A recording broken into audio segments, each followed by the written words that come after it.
Spice up your Thursday morning. I am Ajibola Ojeshola. The weather is quite misty this morning, and certainly it's going to rain, showers of blessing. I just hope that some deviants in Lagos, in the society, will not turn the showers of blessing into showers of disaster. Showers of woe. Oh, yeah. Good morning and welcome. I am Joy Ulu. Good morning, everyone. I am Adibimpe Omotayo, and it's nice to be back again. Okay, it's good to see Adebimpe back here again. How did you spend your off day? Very quiet. I was home all through. How's power supply now in your area? Fantastic. Okay. We too, we now have power. So no We are one. on the same. We are not in the That's same why you, WhatsApp group. that's why you have the guts to start asking. My How freezer is power supply? My freezer is. Is now frozen.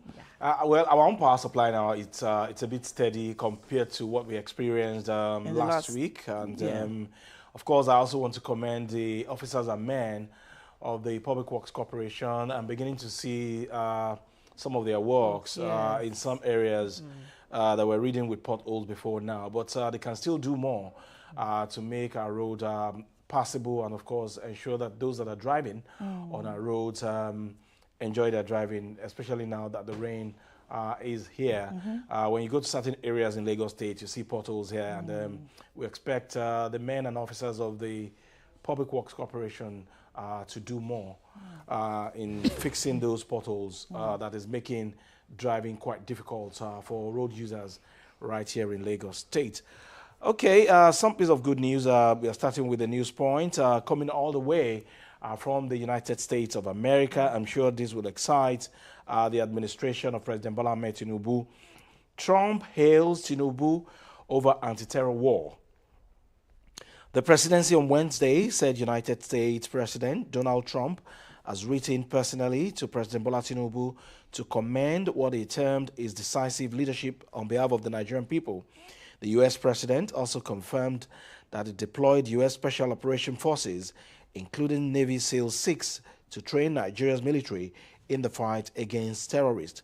According to a statement signed by Tinubu's Special Advisor on Information and Strategy, Bayo Ononuga, Trump disclosed in the letter that he had deployed U.S. Special Operation Forces, including Navy SEAL Team 6, to train and support Nigeria's military in the fight against terrorism. He described the bilateral security partnership as historic. The letter dated July 6, 2026, publicly revealed the first time Trump direct attribution of Nigeria-U.S.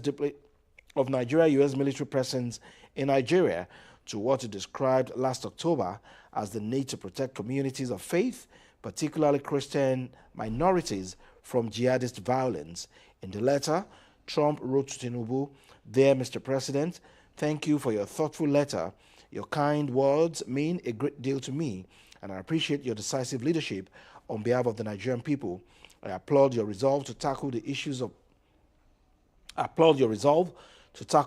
plaguing your nation, especially the violence affecting Christian communities, and it is a true honor to stand with you in the fight against terrorists and make the Federal Republic of Nigeria stronger and more prosperous.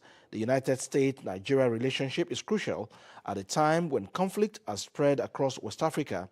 We both share a mutual goal of confronting terrorism in all forms, and our historic U.S.-Nigeria 2026 Defense Cooperation Roadmap has established a robust framework to accomplish this feat. I'm proud to have deployed the United States Special Operation Forces, among the most elite military units anywhere in the world, to equip the brave men and women in the armed forces of Nigeria with the skills, tools, and intelligence they need to protect your homeland and ensure the safety and security of citizens, particularly those of faith who have been under attack. I look forward to our continued discussions over the course of my presidency." The letter referenced the U.S.-Nigeria 2026 Defense Cooperation Roadmap, which Trump described as having established a robust framework for the two countries in tackling counterterrorism and kidnapping. The roadmap, formalized in 2026, was built on a joint working group established by the two countries in November 2025, co-headed by national security advisors of the two countries. So that's it. Controversial Mr. Trump, as ever, hailing Mr. President for doing the needful in tackling the problem of insecurity, counter-terrorism, kidnapping in Nigeria. And he's here saying that the U.S. will continue to support Nigeria in its fight against insecurity. And this is coming at a time very strategic, according to some people, because elections are very much around the corner. And this, of course, is a plus for the government of President Bola Ahmed Tinubu in its fight against insecurity. Commendations have been flowing in for Mr. President. But just yesterday, we talked about Governor of Abia State, who was also Alex Oti. Yeah, who was also commending Mr. President. And then someone said on X that Alex Oti opened the tap and forgot to off it. So maybe Donald Trump has also taken it from there too. But again, I mean, if you see that someone is doing something well, it's okay to commend them. And so that's a good one for Mr. President. I like this particularly for Nigeria because this is at the time that presidential candidate Abubakar Atiku and his lobbyists are trying to, taint the name of our president, also in America. And also, I believe this new development will take Nigeria out of the list of countries of particular concern.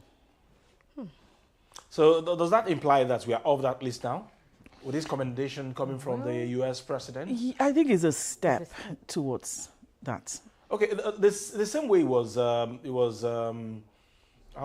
amplified when Nigeria became a country of concern. I think they should also amplify that same way now that Mr. President is commending Bola Ahmed Tinubu administration for doing the needful in terms of insecurity in the country. And I also expect major opposition political parties in the country to congratulate Mr. President if indeed they love this country. Nigeria is ours. The other day, like Joy cited, we have the governor of Abia State commending some of the reforms of Mr. President. And where is Atiku? Where is Peter Obi in all of this? They are lobbying now. Haven't you heard what they are saying recently about their president? Anyway, I like what is happening in Nigeria today. When I first saw that letter yesterday, I was like, okay. I went straight to Google to check if it is not AI generated. And you know what Google said? It is true. He said it is completely true that President Trump commended President Bola Ahmed Tinubu, and it is not AI generated. Okay, so I now proceeded to go and read the letter. Because online, we have our, online warriors already saying, oh, it's not true. It's AI generated. It's blah, blah, blah. It's this. Trump can never commend this administration. It was just, they were just all over the place. Again, congratulations, President Bola Ahmed Tinubu. Congratulations, Nigerians. Yeah. All right. Let's move on. Okay, let me take mine. NAFDAC begins nationwide mop-up of banned sachet PET bottle alcohol. The National Agency for Food and Drug Administration and Control has commenced the nationwide enforcement operation to remove alcoholic beverages packaged in sachet and PET bottles below 200 millimeters from circulation. The agency said the exercise is in line with the federal government's ban on the production, importation, distribution, sale and use of alcoholic drinks packaged in sachet and PET bottles smaller than 200 millimeters. According to a statement released by NAFDAC shared on X, the enforcement operation is being carried out across the 6 geopolitical zones following the closure of non-compliant manufacturing facilities. The agency said the exercise forms part of its ongoing efforts to protect public health. It says that its enforcement teams are conducting coordinated operations in markets, motor parks, retail outlets, bars, and other distribution channels to identify, seize, and remove banned products from circulation. I mean, this is not something new, but again, we've been talking about this since last year, I think. Yeah. But again, I think enforcement must be taken seriously, and of course, they are out there now to begin to seize. Anyway, it's enforcement galore at the moment, but they should come to Ogun State too. To do what? They need to mop up in Ogun State. They should come to Ogun State. And mop up, yeah. Oh, okay. Are you scaring us? As you said earlier, this is not news. There's been this back and forth between NAFDAC and the stakeholders, the people involved in all this sachet PET bottle alcohol beverages.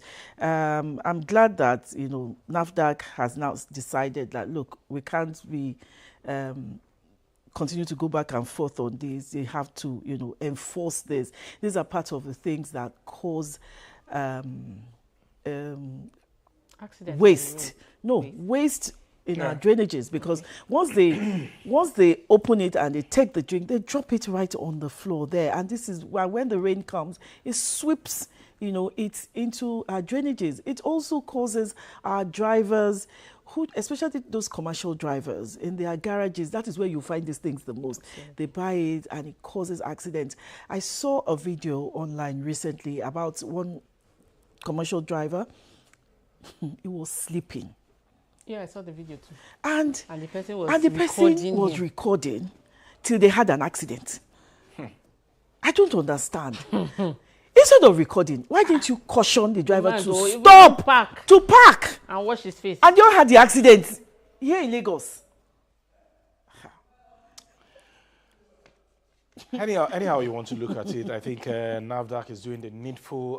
Sometime last year, was it early this year, those manufacturing those products tried to manipulate or whip up sentiment against NAFDAC, saying that NAFDAC was going to create unemployment in their own in their own sector because NAFDAC is trying to take food off their table. But when you look at the havoc that some of these products are causing in our society, environmental issues, health issues, and of course safety issues as well, then you support this idea by NAFDAC taking this product off our streets. And then when you see some of these drivers consuming some of this product, you will be scared.